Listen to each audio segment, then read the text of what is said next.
I'm your host of the Most Local 23. You're joining me for Uninvited Chapter 8. Within minutes of texting Jason, he calls you. You breathe a sigh of relief when you see his name light up on your phone. If anyone can help you make sense of the madness going on around you, it's him. He's been a therapist for your counseling circle for as long as you've been going. You trust him. Abby, are you okay? What's going on? Jason's voice feels like a comforting balm on your soul. I'm sorry. I know it's late, but I didn't have anyone else to turn to. Feel your hands clutching against your phone as you speak. Are you in a safe place right now? I don't know. Is anyone with you? No, I'm alone, or at least I think I am. Abby, I need you to take a deep breath and slowly tell me what's going on. I think I'm losing it, Jason. Your hand wipes at the tears now streaming down your face. I think Bryce is here with me. He wants revenge. I don't know how, but I know it. Jason stays quiet for a moment, gathering his thoughts. Abby, Bryce is dead. He can't hurt you anymore. Did you have a bad dream? No, I don't think I did. I keep seeing things that aren't there, but I still feel and hear them. I don't know what's going on. Where are you? A town called Bayless. My boss bought a cabin, and I have to stay here, too, but I don't know what's going on. What sort of weird things are happening? I'll tell me specifics, maybe you can help. I keep hearing things like a music box, strange laughter, even dogs. Something knocked me down while I was outside. Am I going crazy? I don't think you're going crazy, Abby. You just started a new job. It's normal to feel some amount of stress. Stress, which can sometimes lead to hallucinations, especially for someone with your traumatic experiences. I can't prescribe you medication, but perhaps you should visit a doctor and see what they recommend. Are you sleeping okay? No. See? That's not helping. Try to get some sleep tonight and remember that you're safe. Bryce can't hurt you anymore. But he's gone, Abby, and he's not coming back. Sigh and wipe your eyes. I'm sorry. I know you're right. You've been doing so well in the group. You probably don't even realize how much it's helping you. You missed one meeting and the effects are already showing. I'm glad you're checking in. I want you to use your blessings bracelet and concentrate on everything that's good. Try not to dwell on the past. If you can find something like Tylenol PM taken, you need to sleep. I feel so stupid for calling you. I'm so sorry. I'll let you go. You're not stupid. That's why I gave everyone my number. Call if you need anything, and try to get some rest. After you disconnect the call, you hold on your wrist and begin counting your blessings. I'm safe. I have a job. I can make friends. Think of Wally's concern earlier. He's a friend, right? You drift off to sleep thinking of different blessings. It's not until the sun streams through your window that you wake up. I got through the entire night. 20 minutes later, you find yourself walking quietly down the upstairs hallway. You can hear Alex talking on the phone to his mother. I should go to the bathroom. You head to the bathroom and brush your teeth. When you come out and down the stairs, you no longer hear Alex on the phone. Good morning. Alex keeps his eyes trained on the photo album and lay down on the coffee table. Morning. Sit down on the love seat across from him and begin flipping through the albums. These belong to the Caldwells. And? Nothing. Did you want me to look through them as well? Do you even know what you're looking for? I will once you tell me. Your answer earns a smirk from Alex, who sits back up and pulls the album from your hands. I'm looking for pictures of her. He points to a beautiful woman. Her name is Maggie Caldwell. She was the sheriff's wife. I'm also looking for pictures of him. Alex points again.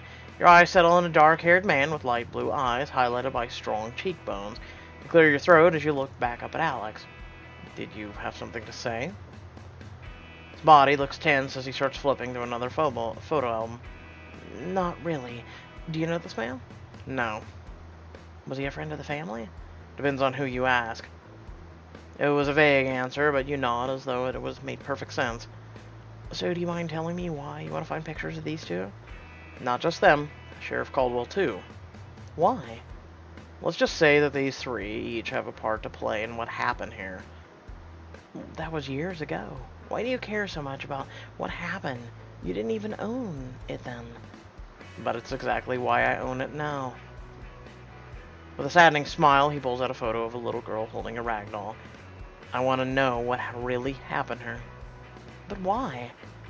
Is it normal for employees to question their bosses this much? I just want to know why you're so interested in small-town gossip. It's not gossip, something tragic happened here. So, now you're hoping you can find the truth? After all this time has passed? I have to. For her. Alex slides forward the photo of the young girl. Crystal Caldwell.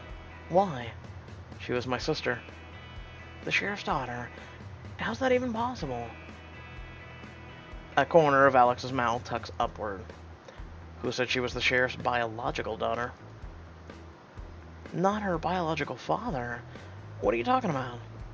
Slide the photo back to Alex. Was she adopted? No, she wasn't adopted. Alex sighs as he places the photo back in the album, smoothing the clear film over the photo. What else could it possibly mean? For now, it's not important. What's important is that we find out what happened here over 2 decades ago. Why can't we just look up the police reports? Alex pulls a few more photos from the albums. It's not exactly an intelligent question, is it? Considering who's part of the police. Alex smirks. What makes you think he didn't doctor up the reports?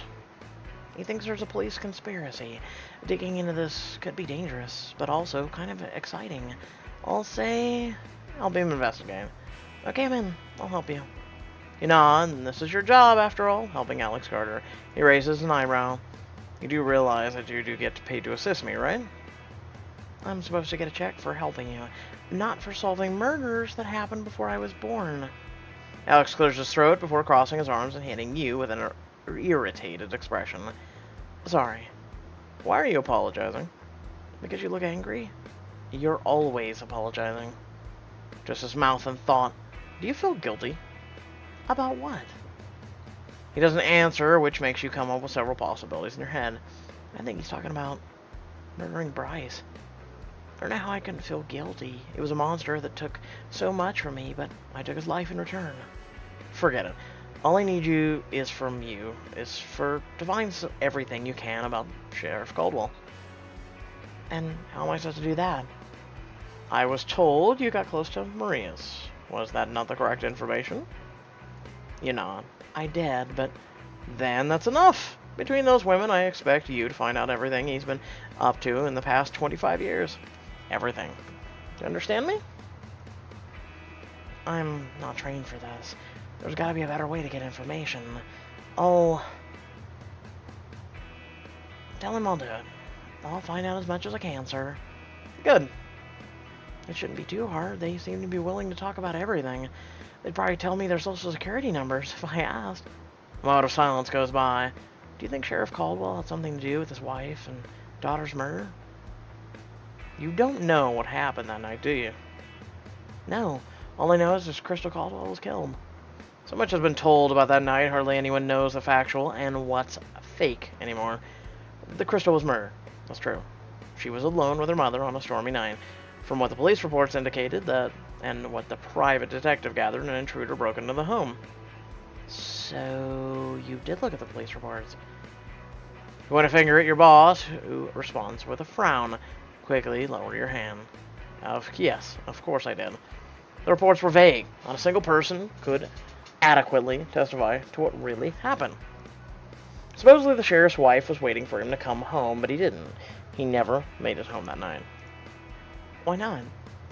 The roads to the cabin flood easily. He wanted to be home as soon as he could, but there was an accident. What kind of accident? He leaned closer to Alex, not wanting to miss a bit of information. A car accident. You've met Zachary Caldwell, haven't you? The sheriff's brother? The one who owns the grocery store? The one stuck in a wheelchair? That guy? Alex nods. His accident that night may have changed the course of everyone's lives.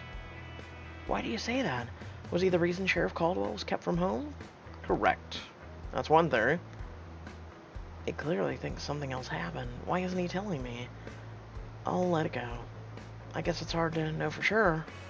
That's why you're going to talk to the Marias. You nod. You think how different the outcome of that night could have been had Zachary made it to the cabin. Crystal may still be alive. If only it weren't for it raining that night.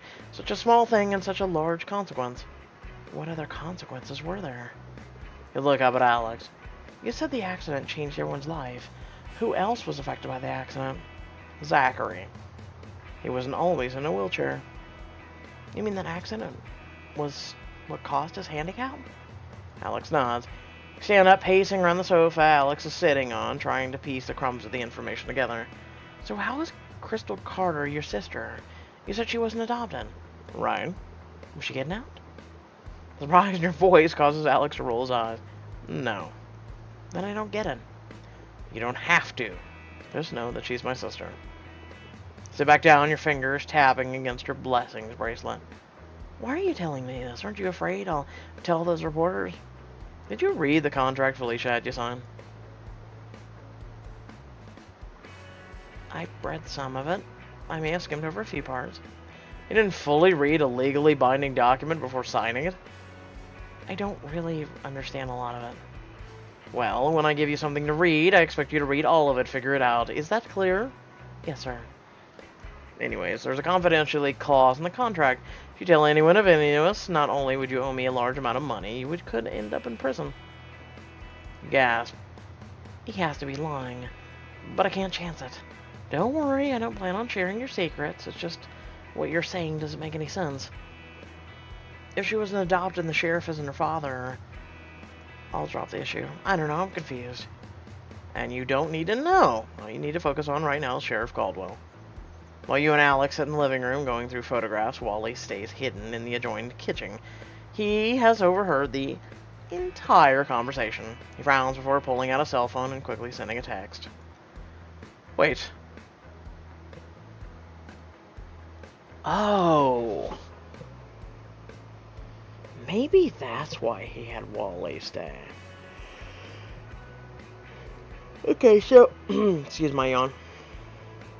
He figures if Wally overheard him, which clearly he did, he would react like that. And so he'd send a text to probably Sheriff Caldwell, Zachary, or someone else, for all we know, that isn't involved yet, about the situation. He's investigating his sister and, I'm assuming, the mother. Whatever happened to the mother. And again, we don't know if the mother he's on the phone with is the same woman who was Crystal's mother, who, yeah. So, very interesting.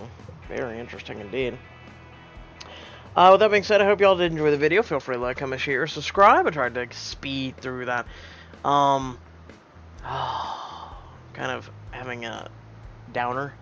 I may have to get a coffee. It's been a long day. I mean, if you think about this, we've been at this now for going on 10 hours? Yeah, it's 8:45, and then this since 11. Yeah, close enough.